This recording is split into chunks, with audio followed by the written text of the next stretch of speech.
키가 좀 작은 것 같습니다. 네, 죄송합니다. 염천교회 전직원 헌신예배 설교자로 세워주신 하나님 앞에 영광을 돌립니다. 또 부족한 종을 불러주신 염천교회 목사님, 또 당회원, 모든 성도 여러분들께 감사를 드립니다. 저는 청파동 교회에서 부목사로 조금 제 생각에 있었습니다. 그때에 염천교회에 대한 좋은 소식들을 참 많이 들었습니다. 귀하신 원로 목사님, 총회장을 지내시며 한국교회를 정말 든든하게 세우셨던 목사님이 계신 곳, 또 시원시원하신 담임 목사님이 젊으시게 목회하는 곳, 또한 항상 목사님과 교회를 생각하는 장로님들을 뵐 때 굉장히 부러웠습니다. 제가 노회원 수련회로 강원도를 이렇게 갔던 적이 있습니다. 근데 그때에 저는 차를 끌고 갔습니다. 왜냐하면 새벽 예배를 제가 드리러 와야 되기 때문에 저희 장로님과 저는 관광버스를 타지 않고 차를 끌고 갔어요. 그런데 그때에 제가 차를 끌고 갔으니까는 이제 노회의 회계 장로님하고 그때 우리 염천교회 장로님 한 분이 같이 장을 보러 가는 그런 일이 있었습니다. 그래서 장을 보고 와서 노회원 선물들을 일일이 싸게 됐어요. 그런데 염천교회 장로님이 이거는 우리 목사님 거라고 하면서 목사님 거를 따로 준비하시는 거예요. 우리 장로님도 옆에 있는데 우리 장로님은 그런 생각을 안 하시는데 염천교회 장로님은 그 생각을 하시면서 막 이렇게 싸시는 거예요. 내가 그거 보면서요, 염천교회 좋은 교회다, 염천교회 정말 좋은 교회다, 이렇게 생각을 많이 했습니다. 여러분, 그 교회에 이렇게 제가 와서 설교를 할 수 있는 거 참 귀한 은혜인 줄 저는 믿고 있습니다. 또 하나님께서 세워주신 전 직원 여러분, 오늘 임명받으신 여러분, 귀하고 또 전통 있는 염천교회 재직이 되신 거, 그거 감사하게 여기시면서요, 하나님께 끝까지 영광 돌리시기를 주님의 이름으로 축원합니다. 여러분, 오늘 본문은요, 참 신학적으로 어려움이 많은 본문입니다. 무슨 얘기냐면요, 24절에 보면 나는 이제 너희를 위하여 받는 괴로움을 기뻐하고 그리스도의 남은 고난을 그의 몸된 교회를 위하여 내 육체에 채우노라. 여러분, 이 말씀을 잘 묵상하면요, 그렇습니다. 바울 사도는 지금 골로새 교회에 편지를 쓰면서 나는 이제 너희를 위하여, 골로새 교회를 위하여, 성도를 위하여 받는 괴로움을 내가 기뻐하고 그것을 내 육체에 채우겠다, 이렇게 고백했습니다. 다시 말씀드리면 한마디로 이 남은 많은 고난을 내가 부인하지 않겠다. 괴로움, 고난 나 싫어하지 않겠다. 밀려오는 고난이 있으면 내가 다 받겠다. 이러한 의미로 이야기를 합니다. 그런데 신학적으로 해석을 하는 사람들은 그리스도의 남은 고난 이렇게 할 때, 그러면 예수님의 십자가의 대속에 구원의 은총에 문제가 있는 거야? 그게 완벽하게 우리를 구원할 수 없는 거야? 남은 고난이 있다고 하니까. 그리고 바울 사도는 그것을 내 몸에 내가 채우겠다고 하니까 이 중세 시대에 특별히 가톨릭 신학자들은 그거에 대해서 고민을 많이 합니다. 그러면서 예수님의 십자가 대속의 죽음에 대해서 모자른 부분이 있구나, 이렇게 생각해서 이것을 성도들의 고난을 통해서 채워야 된다라고 생각을 했고 그걸 주장했습니다. 그렇기 때문에 중세 시대에 가장 발전하고 발달한 게 뭐냐면 고행주의, 고행. 왜냐하면 내가 이렇게 주님의 고난에 동참하고 그 남은 고난을 내가 어떻게 해서라도 채우려고 하는 거, 가만히 보니까는 내가 고행을 해야 되고 금식해야 되고 내 몸에 채찍을 채야 되고 여러 가지 어려운 환경에 내가 일부러 들어가야 되는 거, 이거라고 생각을 했습니다. 그래서요, 성자들이 많잖아요. 그런 성자들이 쌓아놓은 공덕들이 있습니다. 그래서 중세 카톨릭 시대에는 공덕 사상이 굉장히 많이 발전합니다. 그래서 이 공덕을 많이 쌓아놓게 되면 이 공덕을 평신도들에게 나눠주는 이 말도 안 되는 이야기들이 나오기 시작합니다. 그리고 이것이 발전하여서 나중에는 면죄부를 판매하는 것까지 근거가 되기 시작합니다. 여러분, 이러한 주장에 대해서 우리는 절대로 흔들리지 마시기 바랍니다. 절대로 이것은 아니기 때문입니다. 분명히 우리가 알아야 되는 것은요, 바울 사도가 그리스도의 고난을 자기 육체에 채운다고 한 이 말은 그리스도의 대속의 십자가가 미완성이 아니라 미진한 부분이 있어서가 아니라는 것입니다. 대속해 주신 예수 그리스도께서 구원받은 성도들에게 주신 고난이 있다라는 것입니다. 교회가 감당해야 되는 그런 고난이 있다라는 것입니다. 그것을 예수님께서는 누가복음 9장 23절에 이렇게 말씀합니다. 누구든지 나를 따라오려거든 자기 십자가를 지고 나를 쫓으라. 자기 십자가를 지고 나를 쫓으라, 이렇게 말씀하셨습니다. 왜요? 너에게 있는 고난이 있다라는 것입니다. 우리에게 고난이 있다라는 것입니다. 하나님께서는요, 바울 사도를 통해 우리에게 말씀하시는 것입니다. 그리스도의 남은 고난은 지금도 우리를 위해 대신 죽으시는 예수님의 고난이 아니라 복음을 전하면서 한 생명을 살리기 위해서 눈물을 흘려야 되는 그 고난, 교회를 교회되게 만들기 위해서 하나님 앞에 기도하며 눈물을 흘리는 그 고난, 성도가 성도되기 위해서 하나님 앞에 세워져 나가는 그때 당하는 고난, 그 고난을 의미한다 하는 것입니다. 여러분, 그러기 때문에 신학자들은요, 이렇게 말씀합니다. 그리스도의 고난은 고난을 지금도 교회가 감당해내고 있기 때문에 교회를 가리켜서 신학자들은 고난 공동체다, 이렇게 말합니다. 고난의 공동체. 사랑하는 직분자 여러분, 교회는요, 고난의 공동체입니다. 우리 염천교회는요, 고난의 공동체입니다.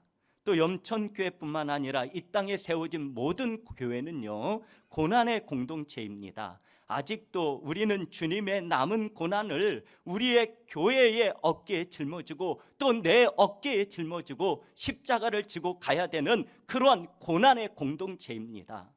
여러분, 재직으로서 이 고난을 알고 직분을 감당해 내시기 바랍니다. 아닌 것 같아요. 안 지겠다라는 것 같아요.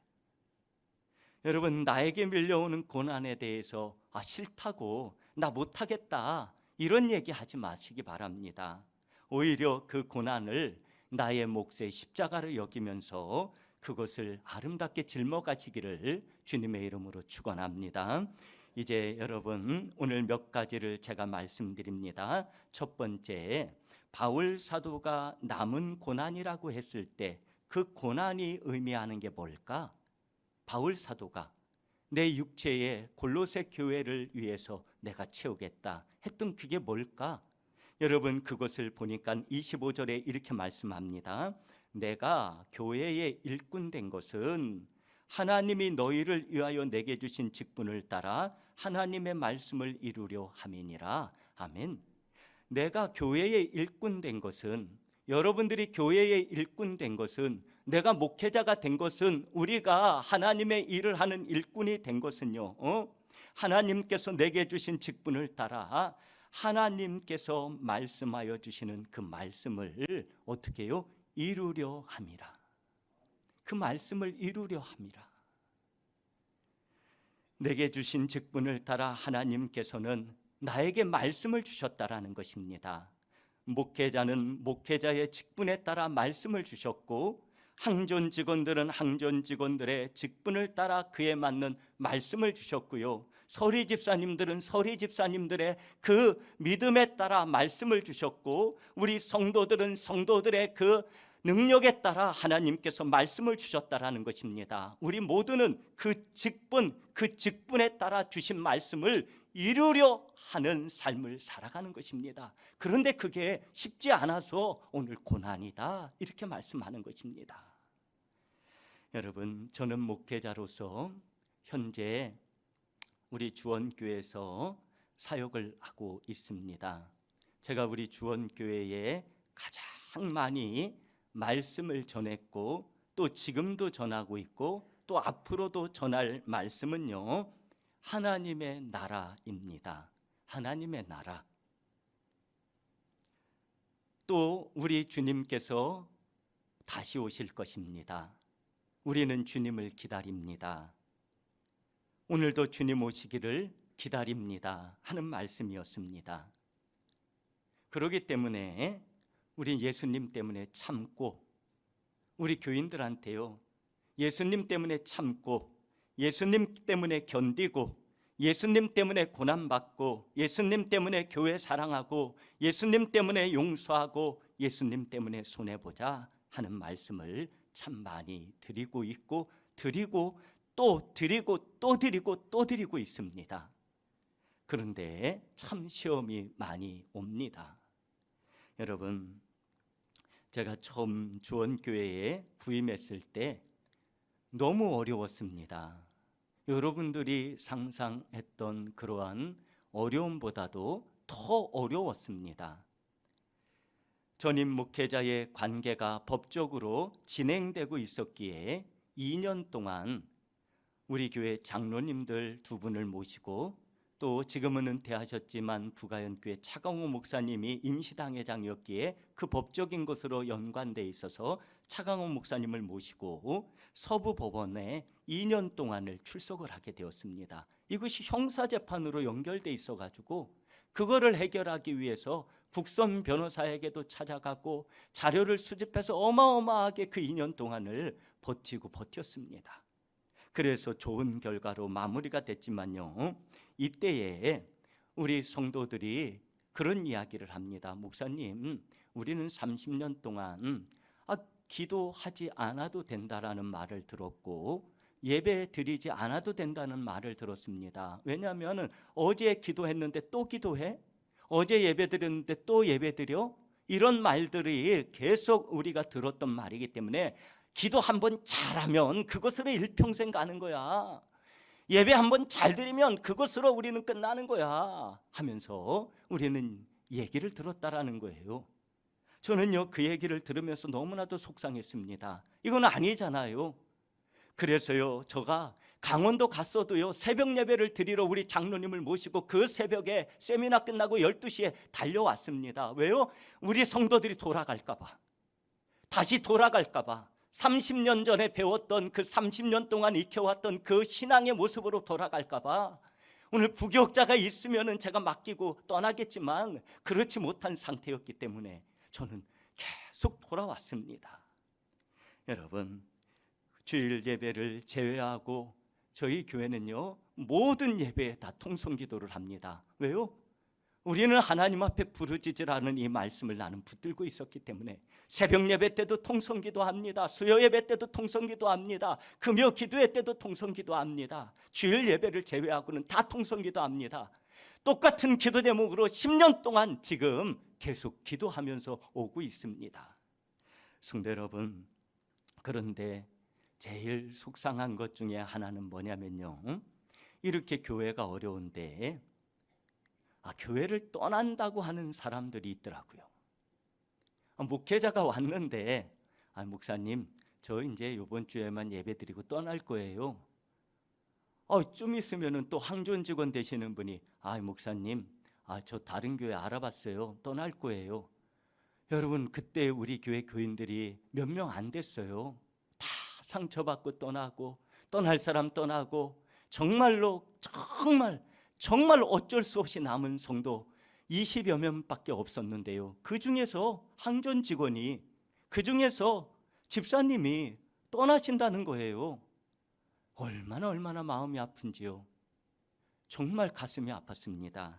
그때 제가 결심하고 교육을 시작한 것이 있습니다. 그것은 뭐냐면요, 항전 직원이 교회를 옮기려 한다면, 이걸 교육했습니다. 여러분들이 교회를 옮기려 한다면, 특별히 재직들이 교회를 옮기려 한다면, 직분자들이 교회를 옮기려 한다면, 이런 상황이 되지 않으면 옮기지 마세요.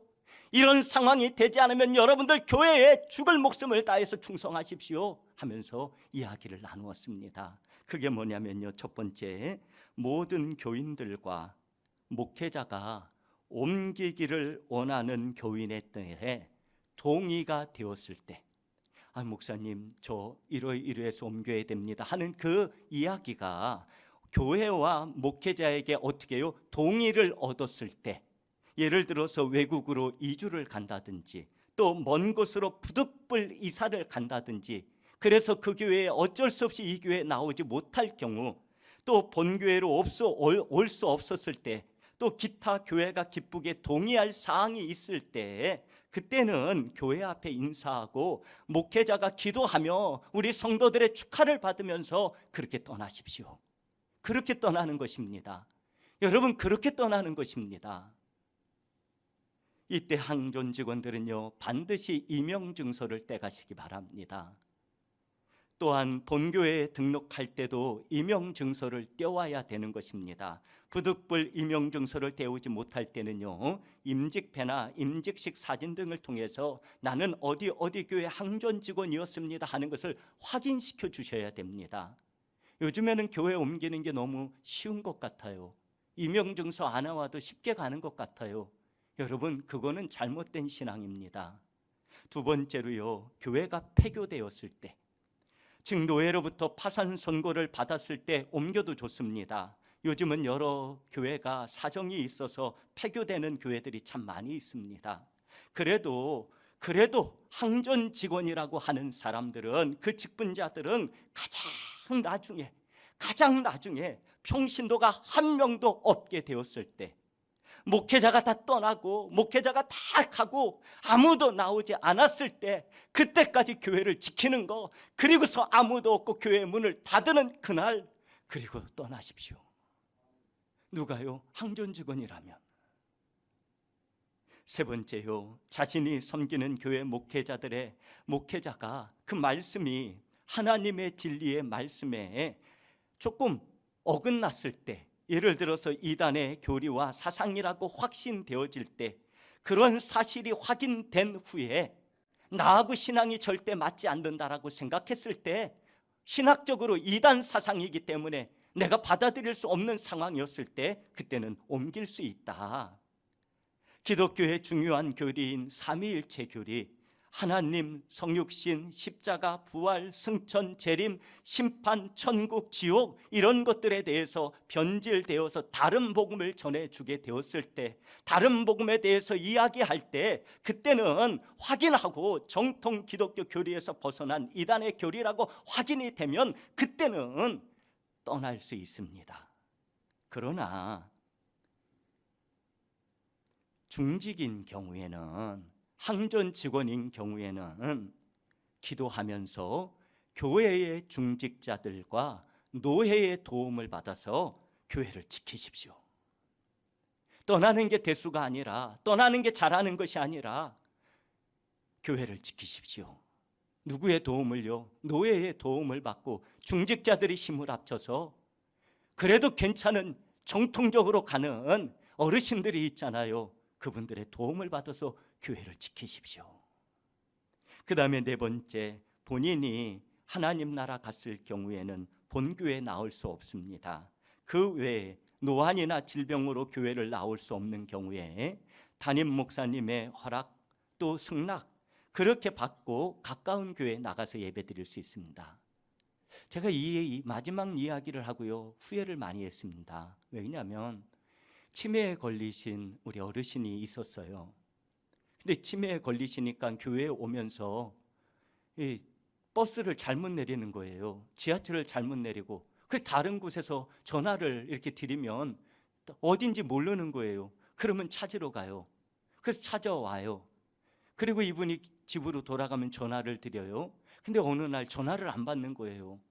그래가지고 할 수 없이 아들에게 전화를 드렸더니 아들이 그 이야기를 듣고 단번에 이제부터 교회 나가지 말라 그랬대요.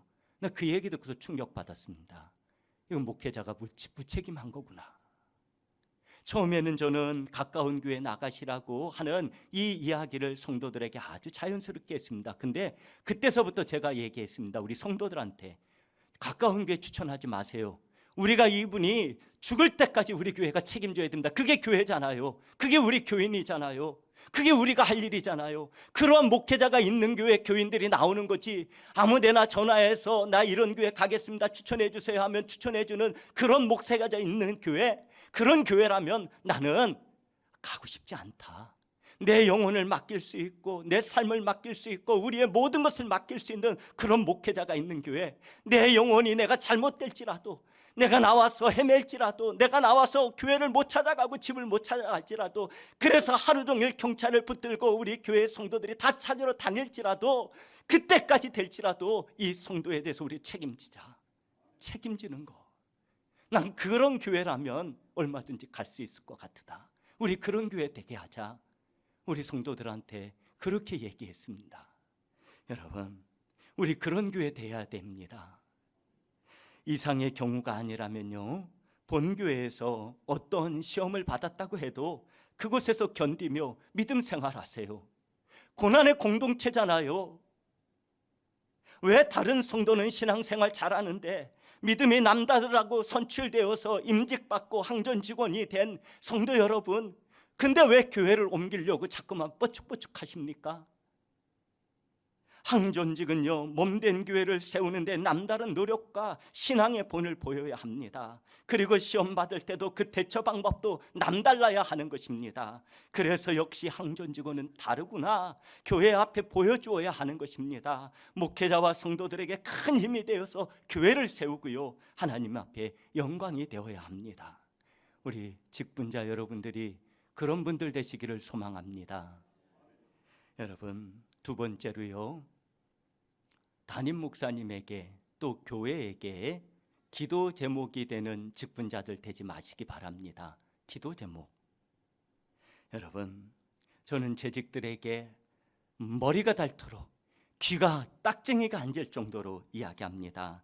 항전직원 여러분, 재직으로 임명된 여러분, 목회자와 교회에 기도 제목 되지 마세요. 기도 제목 되지 마세요. 거룩하게 살아가라는 것입니다. 거룩하게 하나님 말씀대로 살아가십시오. 여러분들에게 주신 말씀의 분량대로 그 말씀대로 살아가십시오 하고서 이야기합니다. 여러분, 우리 교회의 각선교회 모임 언약 중에 마지막 부분에 이런 언약이 있습니다. 제가 우리 교회는 조그맣니다. 여러분들 교회보다 조그맣니다. 그래서 우리 교회를 이야기합니다. 왜? 여러분들은 충분하니까. 여러분, 우리 교회에 각선교회 모임 언약이 있습니다. 근데 그 모임 언약 중에 맨 마지막 부분에 이런 언약을 같이 합니다.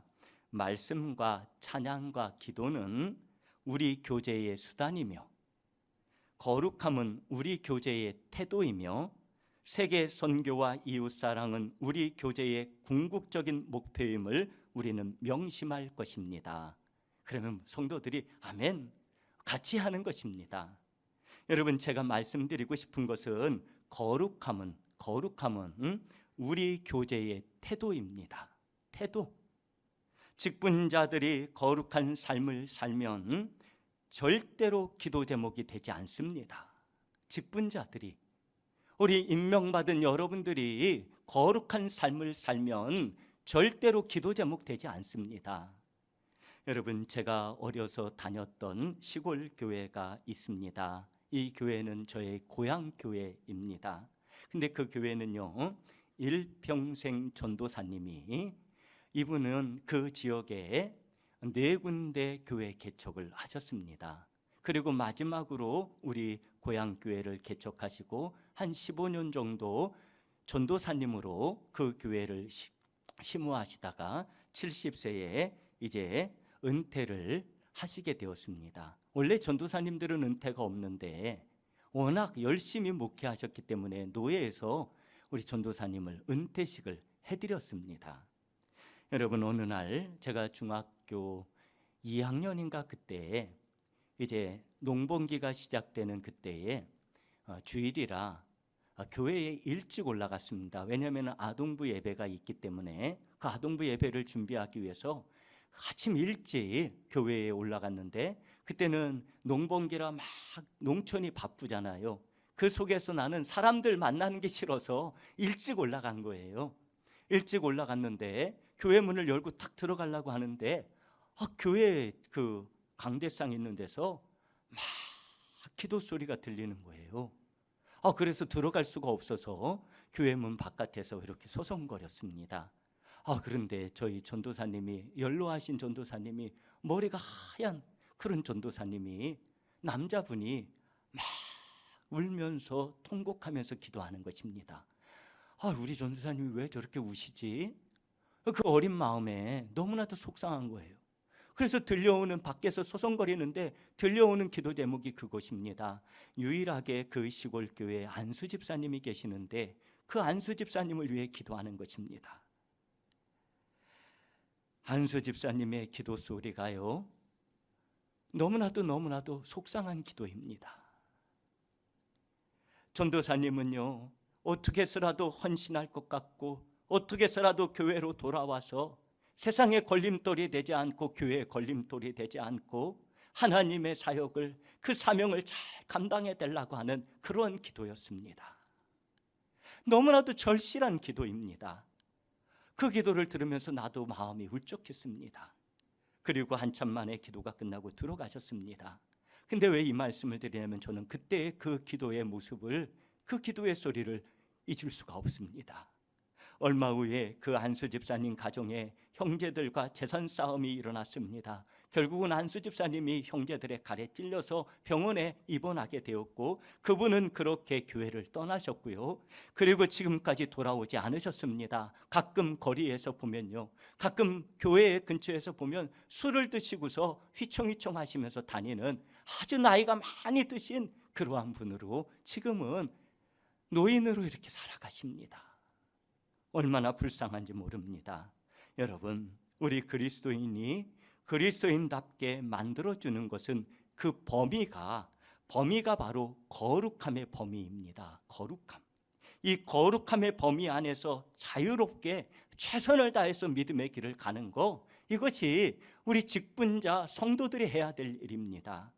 여러분, 어느 날 그 전도사님이 은퇴를 앞두고 이제 봄이 되면은 은퇴를 하게 돼 있는 그때에 교회에서는 너무 가난하니까는 해드릴 것이 없었습니다. 나는 그게 지금도 마음이 아픕니다. 그런데 그 시내의 딸님이 이렇게 방을, 집을 얻어 주셔가지고 그곳으로 이사를 하게 되었는데, 사모님이 먼저 이사를 가셨고 이제 전도사님이 마지막 겨울을 그곳에서 지키고 교회를 지키며 예배를 드리고 계셨습니다. 그때 제가 이제 신학교를 갈 준비를 하고 있으니까는 전도사님이 그러시는 거예요. 야, 신학교 가게 되면 공부해야 되잖아. 이 사택이 지금 비어 있으니까 이쪽 방에 와서 공부를 해. 근데 나는요, 그때까지 공부가 뭔지도 몰랐어요. 신학 공부가 뭔지도 몰라고 시험 공부가 뭔지도 모르고 그냥 오로지 내가 가지고 있는 건 성경책 하나밖에 없었어요. 그래서 그 성경책 가지고 올라갔습니다. 읽고 또 읽는데 왜 이렇게 눈에 안 들어오는지요? 너무 힘든 거예요. 그래도 전도사님은 옆에서 지키고 있고 나는 공부를 해야 되고, 그래서 성경책만 읽고서 그 신학 공부라고, 신학교 시험 준비한다고 그렇게 버텼어요. 그런데 낮에 되면 제가 일찍 집에 가서 점심을 먹고 또 저녁을 먹고 교회에 올라오고, 또 전도사님은 시내에 나가서 며칠 동안 계시다가 수요일 날 올라오시고 하는 그 일이 반복될 때, 저는 새벽 예배에 불을 켜고 난로에 장작불을 피우면서 그 겨울을 이렇게 하나님 앞에 영광 돌리면서 보내게 됐습니다. 그런데 어느 날 이 전도사님이, 내가 이제 저녁 먹으러 이제 나가려고 준비를 하는데 방문을 여시더니요, 상을 하나 들고 들어오시는 거예요. 근데 그 상이 보니까 김치 하나에 떡라면을 그 전도사님이 손수 끓여가지고 가져오신 거예요. 너무나도 놀래가지고 이렇게 앉았습니다. 그런데 그 전도사님이 힘들지 않느냐고, 공부하는데 어렵지 않느냐고 이렇게 말씀하십니다. 그러면서 하시는 말씀이, 목회자는 때로 이렇게 힘들고 어렵단다. 너 근데 할 수 있겠어? 때로 쌀이 없어 굶을 때도 있는데, 때로는 라면을 먹을 때도 있고, 때로는 아무도 없는 예배당에서 쓸쓸하게 혼자 그 예배당을 지킬 때도 있어야 하는데, 때로는 성도들이 오해해서 싸늘하게 다가올 때도 있는데, 그래도 할 수 있겠어? 하고 묻는 것입니다. 그런데 왜 그렇게 가슴이 떨렸는지, 왜 그렇게 눈물이 쏟아졌는지, 저는 그때 그 떡라면을 먹으면서요, 고개를 숙이고서 할 수 있습니다, 할 수 있습니다 하고 고백하면서 전도사님에게 답변을 했습니다. 그러자 전도사님이 어찌 보면 마지막 유언처럼 그런 말씀을 하십니다.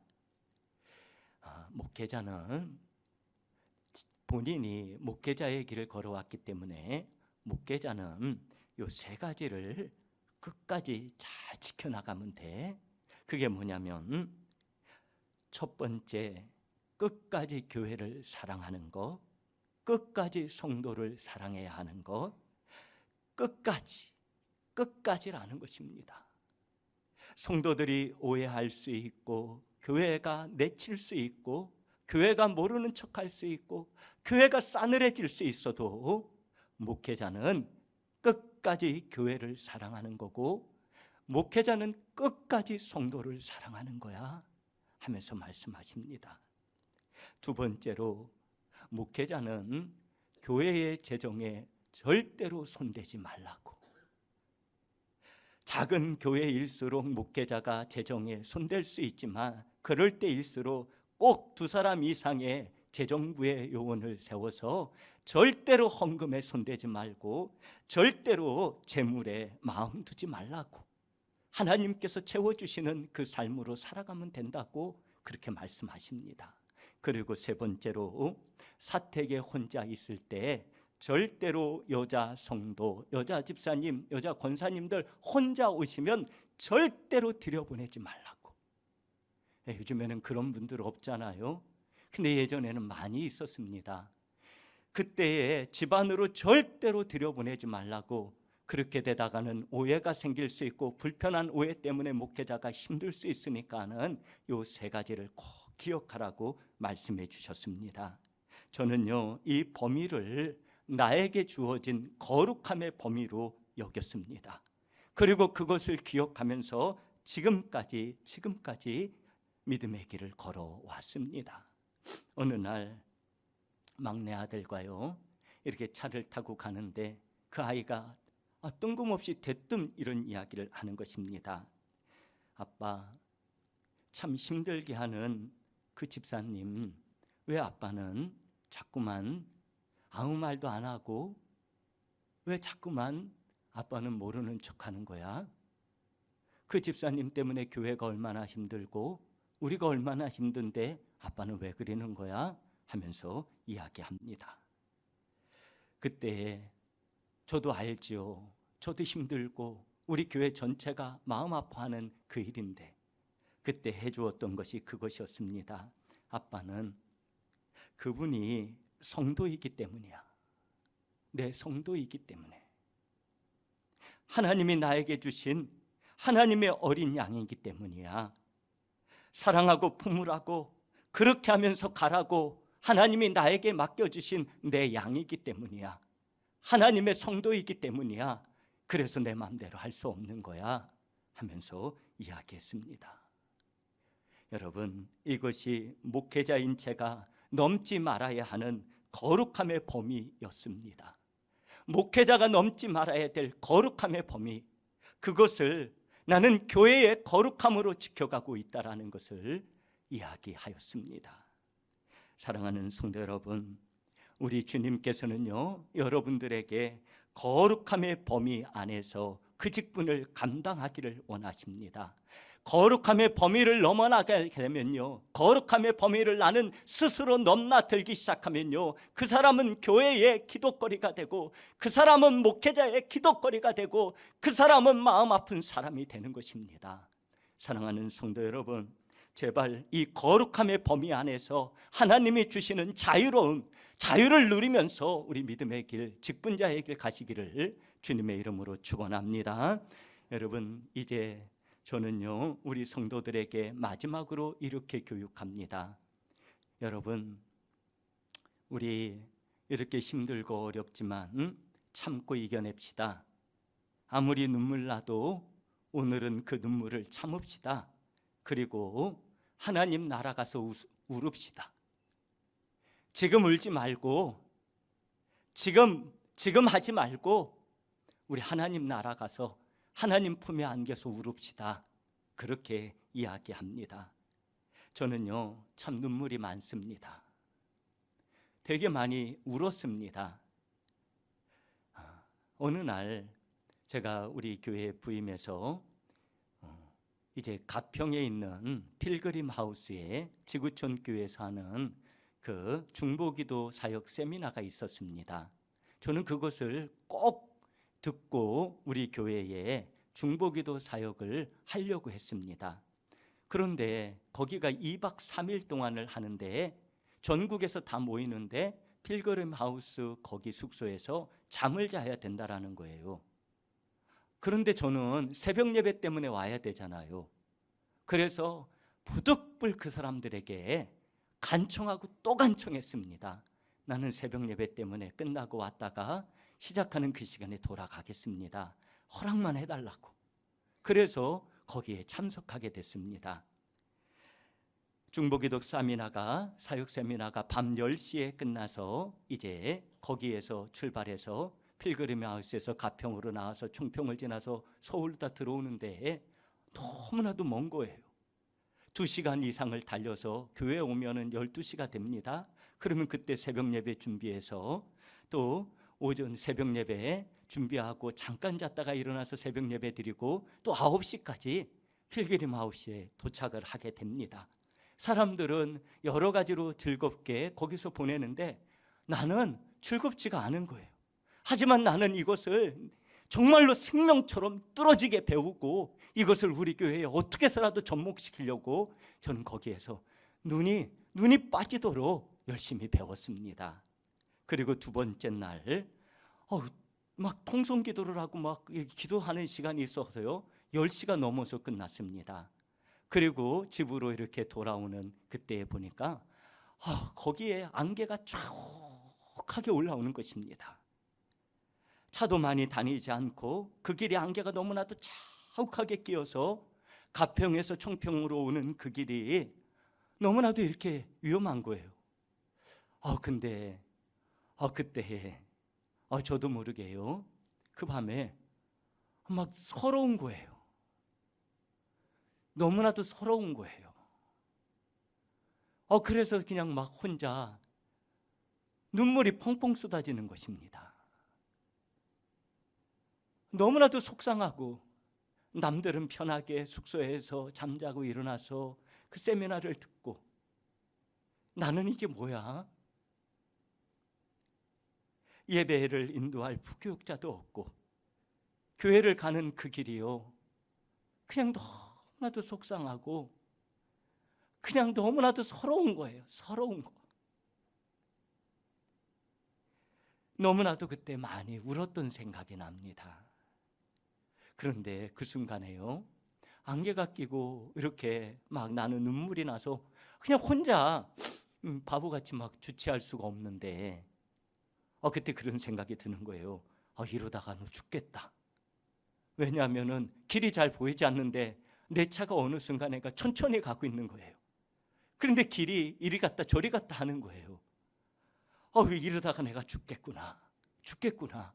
정말 이러다가 내가 큰일 나겠구나 하면서 정신이 바짝 드는 것입니다. 그때 정말 하나님 앞에 간절히 기도했습니다. 하나님 도와달라고. 오늘은 저 혼자 이 길을 다니지만, 오늘은 저 혼자 이 길을 차를 몰고 가지만, 다음에는 우리 성도들이 와서 기도하게 해달라고, 우리 성도들이 와서 기도하고, 그것도 한 명이 아니라 두세 명씩 와서 교육받고 갈 수 있게 해달라고, 그렇게 하나님 앞에 매달렸습니다. 그러면서 그때 결심했습니다. 그래, 더 이상 울지 말자. 울지 말자. 아무리 서러워도 더 이상 울지 말자. 참고 또 참고 또 참자. 그리고 나중에 하나님 나라 가서 울자. 하나님 나라 가서 울자. 그때 주님 품에 안겨서 울자. 그렇게 하나님 앞에 울면서 기도했습니다. 그러면서 그때 들었던 것이 그거였습니다. 내가 지금 울면은 우리 예수님이 얼마나 마음 아파하실까? 우리 예수님이 얼마나 속상해 하실까? 내가 믿는 예수님이 얼마나 나를 보고서 마음 아파하실까? 그걸 생각하니까 죄송스럽더라고요. 내가 부끄럽더라고요. 그리고 내가 울면 우리 성도들은 얼마나 속상할까? 우리 목사님 오늘도 필그림 하우스에 가서 열심히 공부하고 오실 텐데, 내가 이렇게 울면서 오면 우리 성도들이 얼마나 속상할까? 이거는 아니다 싶더라고요. 그래서 그때부터요, 내가 절대로 울지 않기로 했습니다. 그리고 우리 성도들에게도 말씀했습니다. 우리 하나님 나라 가서 함께 울자. 그렇게 함께 울자. 그렇게 함께 고난 견디며 함께 교회 세우고 함께 하나님께 영광 돌리며 그렇게 가자. 그러면서 이야기했습니다. 여러분, 그 이후로요, 하나님이 은혜를 주셔서 저희 교회가 안정이 되고, 또 지금은요, 또 오늘 이 부교육자 2명을 정빙하기로 결정을 했습니다. 또 그때서부터 우리 코로나19 되기 전까지 그 가평 필그림 하우스에 적어도 3명씩은 가서 교육을 받고 오고, 또 저도 우리 교회에서 중보기도 사역을 계속 세미나를 하면서 성도들을 같이 기도의 자리로 옮기고 있었습니다.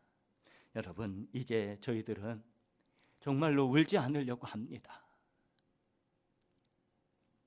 더디 가도, 좀 천천히 가도 주님의 방법으로 우리 한 사람 한 사람에게 주신 말씀 그거 붙들고 우리 천천히 가면서도, 그러면서도 똑바로 가고 바로 가려고, 정직하고 진실하게 가자고 성도들과 다짐하고 또 다짐합니다.